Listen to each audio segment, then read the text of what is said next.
Hi my foxes, my name is Foxes and today I'm here with the Fox sisters. I love the impact they had in this world to this day, the spiritual impact they really had in this time.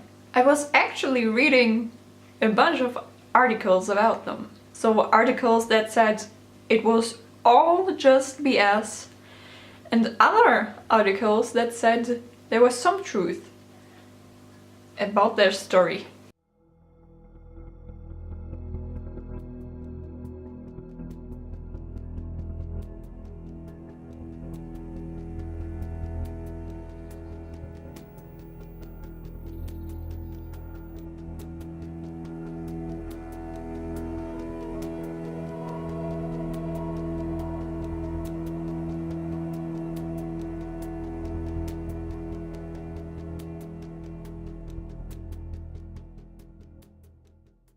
So, I encourage you to get a cup of tea, coffee, hot chocolate, whatever you want to drink, whatever you prefer, and just hear the story of the Fox sisters. You have to see that in this time people were questioning what is after death. Is there something after death? Will everything end as soon as you die? And there was a huge religious movement in the 19th century. So the Fox sisters were three girls: Leah, the oldest one, Margaret, the mid-child, and the youngest, with the name of Katie or Caroline. So the oldest sister, Leah, was born in 1831. Margaret, or Maggie, was born in 1833, and Catherine, or Katie, was born in 1837. So Margaret, Maggie, and Catherine, were both living with their parents, and Leah was already living by herself with her husband. Her husband was a banker's man. I think she was living a great life actually without her sisters and her parents. And even on the start of this story, all the controversy begins. Some people say it was all a joke from those children, and others say those children were far too young to do something like that. So in this video I will join the people who say that there's some truth about their story. Just so you know, there are other people who don't think that there's anything truthful about this whole thing. I think that all three of them had the ability to talk to spirit and that they were telling the truth. I'm just going to tell you now the story I think is the one that is true. But as I said, I don't know.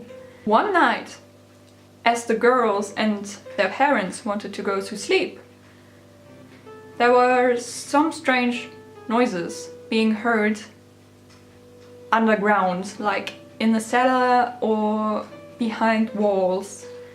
And those noises sounded like furniture moving or just thumps. On this point I have to say that the house they were living in, people said that this house is actually being haunted, and it's not even that far-fetched that they heard that and that it was an actual true spirit. So they heard those noises and they got really scared. At that time, as far as I know, as far as I've read, they were all in one bed. So the mother, Margaret, and Katie were sleeping together in a bed. I don't know about the father, maybe he had his own bed. And maybe they didn't even sleep together. I mean, it was a long time ago and every website is telling me something else. So the mother first ignored those noises. Until one time it was so loud and so creepy that she got freaked out, and the girls got freaked out as well. But Katie, on this point, decided to talk with spirit. She demanded the spirit to snap its fingers with the snaps of her own fingers. And it did. She then decided to knock, and it knocked back. Then her mother decided that the spirit should knock the ages of her daughters. The ages were 12 and 15. And it also did that. It knocked the ages, which is insane. At one point they made a code so the spirit could communicate in letters of the alphabet. And they found out with that code that it's a spirit, peddler, who was murdered 5 years beforehand and was now in the cellar, buried in the cellar. They also found out the name of the peddler, and the name was Charles. Then the father came aware of what's going on, and some neighbors joined them in the house and took a look in the cellar. So they dug up a huge area in the cellar. They actually found hair and bone fragments. Those fragments were identified as a human skull of a male. So they actually found a piece of a human skull, and the skull was the skull of a man. If it was Charles at this point, they didn't know. Medicine wasn't that far ahead like it is now, so understandable. At this point, the mother and the father, with their children, decided to get out of the house as far as possible, as soon as possible. The girls were brought to their older sister Leah. At this point, Leah was called Leah Fox Fish because she married, and she was now living together with her younger sisters. I've read that those noises followed them. They followed Margaret and Katie. Amy and Isaac Post were two people. They were married, and they got really intrigued with the Fox sisters, and they really wanted to invite them to their house to just explain how they can communicate with spirit. They just wanted to get some confirmation that they are really the real deal. Then all three sisters got examined and undressed by skeptics in the search of looking for clues on what they're doing, how they're doing it. They didn't get any sign of any kind of fraud, and they found out that Leah, the older sister, was pretty psychic as well, because she actually was successful in communicating with their deceased daughter, who just passed away a few months prior. Maggie, Kate and Leah then had a really great life. They were living in a suit, they were traveling around the world and gave seances to complete strangers. I was reading that they had 100 customers per day, and for 1 hour they've got $1, what was huge at that time. $1 and 100 people per day, that's huge. They were rich. Some visitors included prominent members of society like Horace Greeley, James Fenimore, Cooper, William Cullen, Bryant, William Lloyd Garrison. They all witnessed the rappling, the banging, and also ghostly apparitions in their sessions. I'm just going to read a little piece of an article right now. Americans who adopted spiritualism believed that they had a hand in their own salvation, and direct communication with those who had passed offered insight into the ultimate fate of their own souls. Leah decided to stay in New York, while Kate and Maggie took their show to other countries like Cleveland, Cincinnati, Columbus, St. Louis, Washington, D.C., and Philadelphia. One visitor in Philadelphia was Elisha Kent Kane, and he fell very deeply for Margaret at that time.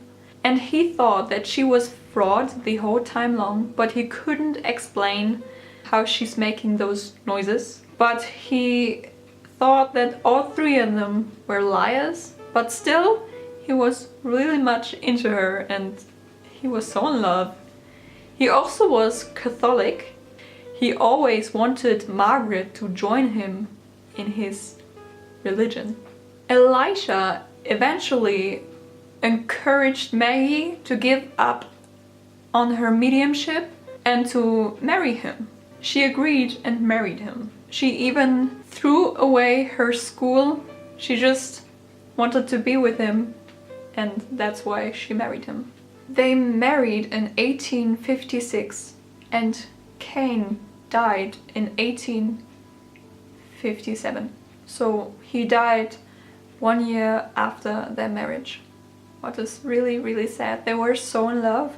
To honor her deceased husband, she converted into a Catholic. She began to drink very heavily and vowed to give up on spiritualism once and for all and just be a Catholic her life long.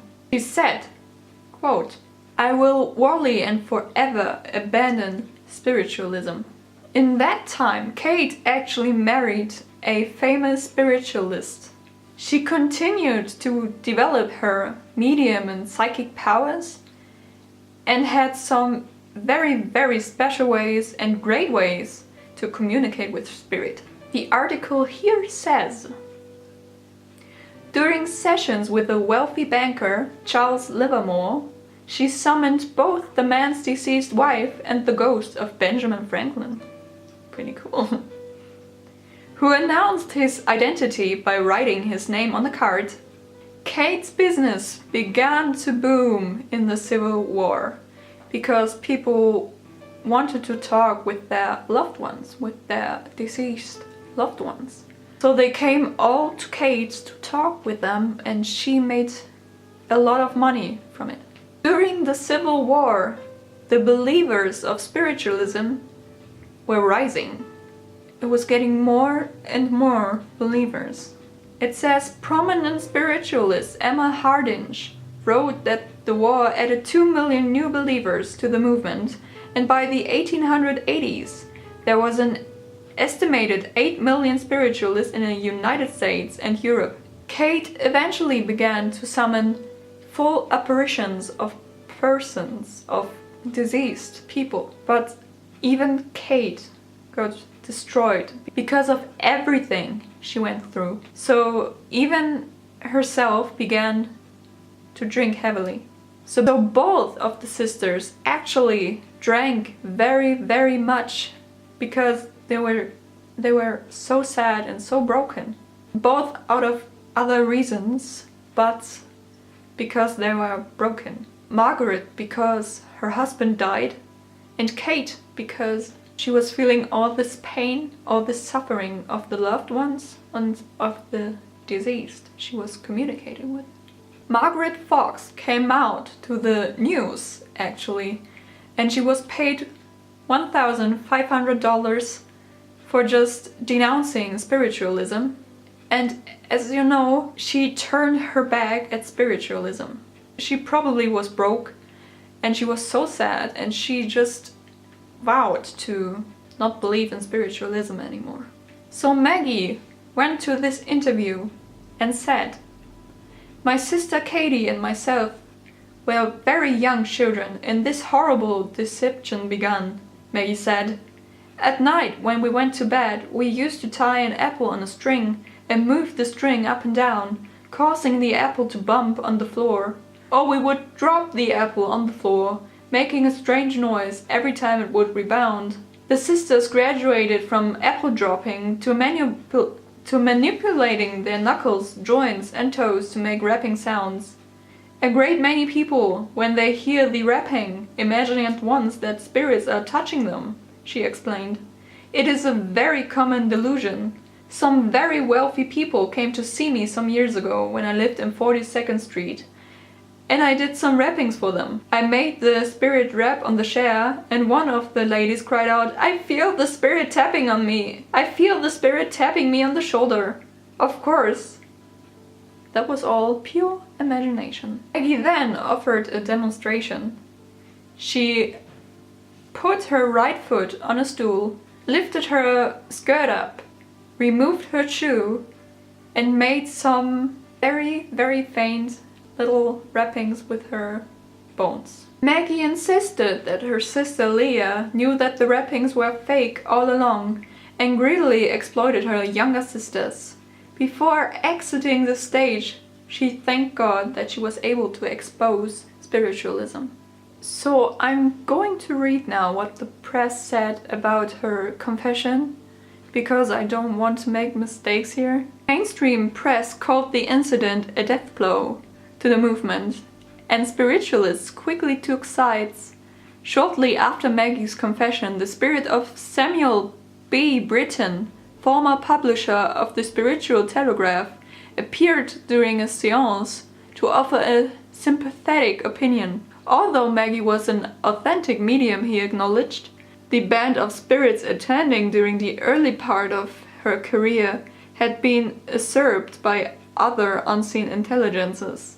Other living spiritualists charged that Maggie's change of heart was wholly mercenary. She had failed to make a living as a medium. She sought to profit by becoming one of spiritualism's fierce critics. But no one knew her motive of just confessing out of the blue or just lying or whatever it was. No one knew. But 1 year later, Maggie actually took her claims back. She said that everything she said was just because she was drunk, and it wasn't true at all. But at that point, the damage has been done. No one took Maggie serious anymore. People said she was insane, she was driven into insanity, that she was a drunkard and something like that. Other people said that she was just mad at her oldest sister, Leah. Katie had 2 small children, and she wasn't able to properly take care of them anymore because she was a heavy drinker. And Leah made it public to all the people, and Maggie got really mad at Leah. The biggest sister, Leah, died in 1890. Leah and Margaret never made up, so she died, and they never had a chance to make up with each other. What is really sad, because they are sisters, no matter what happens. Kate died 2 years later, so 1892, because she drank too much. She died because she drank too much. That's very sad as well. 8 months after Katie's death, Margaret died as well. She died in March 1893. That year, spiritualists formed the National Spiritualist Association, which today is known as the National Spiritualist Association of Churches. 1904, some school children were playing in the old fox's house. How cold the spooky home. They found something under all the rubble, under all the dirt. They found a skeleton. So did the Fox sisters, did Maggie and did Kate really talk to a spirit? A spirit who was laying under their house in the cellar? What do you think?